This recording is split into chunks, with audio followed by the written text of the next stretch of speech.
행복한 동행 김양홍 TV의 김양홍 변호사입니다. 이번에는 결혼도, 이혼도, 재혼도 사랑으로 해야 한다에 대해서 이야기하고자 합니다. 홍상수 영화 감독이 아내를 상대로 제기한 이혼 청구가 기각되었지요. 홍 감독은 2015년 9월에 개봉한 지금은 맞고 그때는 틀리다를 촬영하면서 배우 김민희 씨와 이제 연인 관계로 발전했고, 2017년 3월 아내와 혼인 관계에 있을 때 이 얘기죠. 영화 해변에서 혼자 시사회 기자 간담회장에서 홍 감독은 김 씨와 연인 관계에 있음을 인정한 바 있습니다. 그리고 나서 이제 이혼 소송을 제기한 거였죠. 그 이혼 청구가 기각된 거고, 그 무렵에 제가 교회 목장 모임에서 성도님들에게 홍 감독의 이혼 청구가 기각됐는데 거기에 대해서 어떻게 생각하느냐라고 물었을 때 6명 중 5명은 법원의 판단이 옳다라고 긍정적인 평가를 하였고, 단 한 분만 홍 감독의 이혼 청구를 받아줘야 하는 것 아니냐라고 대답했었습니다.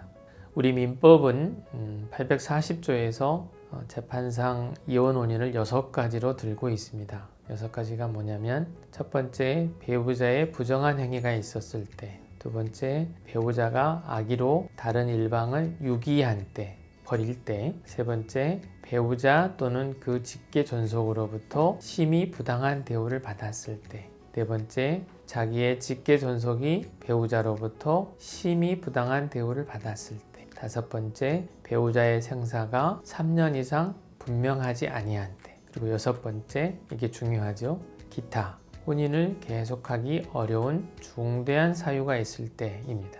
이제 이 문제가 되고 있는 게 이제 결국은 840조 6호, 이 기타 혼인을 계속하기 어려운 중대한 사유가 있을 때인데요. 이혼 사유에 관해서 이제 유책 배우자, 혼인의 파탄에 책임이 있는 배우자의 이혼 청구를 허용할 것인지 말 것인지에 대해서 대법원은 전원합의체 판결을 통해서 원칙적으로 유책 배우자의 이혼 청구를 허용하지 않는 것으로 판결한 바 있습니다. 그렇기 때문에 홍 감독의 사건에서도 그 대법원 판결 취지에 따라서 그의 이혼 청구를 기각한 것입니다.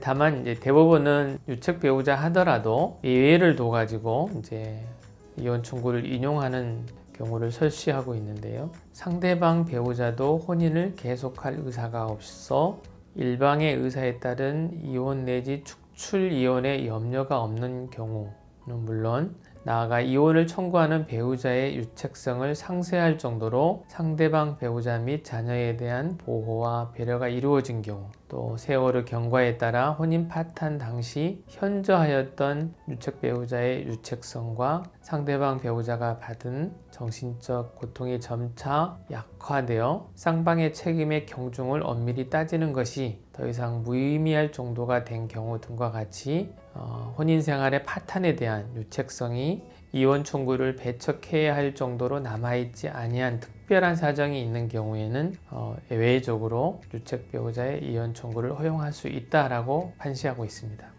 그래서 만약 그 홍 감독의 아내가 혼인을 계속할 의사는 없고 단지 홍 감독이 젊은 여배우와 사는 꼴이 보기 싫어서 이혼에 응할 수 없다라고 했다면, 이 대법원 판결 취지에 비춰볼 때 홍 감독의 이혼 청구는 받아들여졌을 것입니다. 여러분들의 생각은 어떠신가요? 성경의 이혼에 관한 얘기를 좀 나누도록 하겠습니다. 바리새인들이 이제 예수님을 시험하기 위해서 사람이 어떤 이유가 있으면 그 아내를 버리는 것이 옳으냐라고 예수님께 묻습니다. 예수님께서 사람을 지으시니가 본래 그들을 남자와 여자로 지으시고 말씀하시기를, 그러므로 사람이 그 부모를 떠나서 아내에게 합하여 그들이 한 몸이 될지니라 하신 것을 읽지 못하였느냐. 그런즉 이제 둘이 아니요 한 몸이니, 그러므로 하나님이 짝지어 주신 것을 사람이 나누지 못할지니라 라고 하셨습니다. 결혼식장에서 많이 듣는 말씀이죠. 또한 예수님께서는 누구든지 음행한 이유 외에 아내를 버리고 다른 데 장가를 드는 자는 간음함이니라 라고 말씀하셨습니다. 성경 말씀에 비추어 볼 때도 홍 감독의 이혼 청구는 기각되어야 마땅합니다. 또 홍 감독이 김 씨와 만난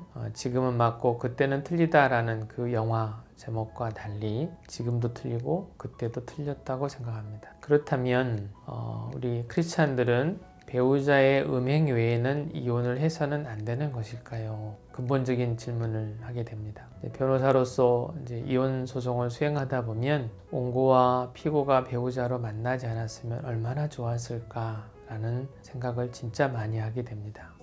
얘기를 들어보면 도저히 하나님이 짝지어 주신 것으로 볼 수 없는 부부라고 생각되는 경우가 너무나 많기 때문에 그렇습니다. 단지 그 두 사람이 좋아서 결혼하고 그 결혼을 하나님이 맺어주신 것이라고 외부에 선언하고 잘못되면 하나님이 잘못 맺어줬다고 따지는 그런 형국인 것 같습니다. 그래서 결혼하기 전에는 반드시 정말 하나님의 뜻을 물어야 합니다. 제가 어느 변호사님들 계시는 모임에 갔는데 어떤 변호사님이 이런 말씀을 하셨습니다. 판단력이 부족해서 결혼하고 인내력이 부족해서 이혼하고 기억력이 부족해서 재혼한다. 농담 반 진담 반으로 하신 말씀인데 매우 공감 가는 말이죠. 결혼과 이혼, 재혼을 실패하지 않으려면 정말 이 말을 되새기면 되지 않을까 싶습니다. 여기에다가 한 두 가지만 더 판단을 보탠다면 먼저 가족들의 조언을 경청하는 것입니다. 이 세상에서 나를 조건 없이 사랑하는 사람은 가족 아닙니까? 그래서 결론을 내려놓고 이렇게 가족들의 조언을 듣지 말고 가족들의 조언을 듣고 결론을 내려야 합니다. 그 다음에 한 번 더 고려할 게 사랑입니다. 사랑으로 결혼하고 사랑으로 이혼하고 사랑으로 재혼한다면 후회는 그 사랑한 만큼 덜할 것입니다. 이혼하는데 무슨 사랑으로 하냐라고 반문할지 모르겠습니다. 그렇지만 헤어질 때 잘 헤어져야 합니다. 가능한 한 상처 주는 말도 덜하고 또 재판상 이혼보다는 협의 이혼이나 조정으로 끝내야 합니다. 제가 여러 가지 사건을 경험해 봤을 때 양보하고 싶지도 않고 또 포기하고도 싶지도 않겠지만 경제적으로라도 조금 손해보더라도 또 여러 가지 면에서 조금 손해보더라도 그렇게 사랑으로 헤어지는 것이 훨씬 지혜로운 태도입니다. 또 헤어지는 배우자가 불행하게 되기를 바라기보다는 서로가 서로의 행복을 기원하면서 헤어지는 것이 또 서로의 행복을 위해서도 바람직합니다. 그렇기 때문에 결혼도 이혼도 재혼도 사랑으로 해야 합니다. 감사합니다.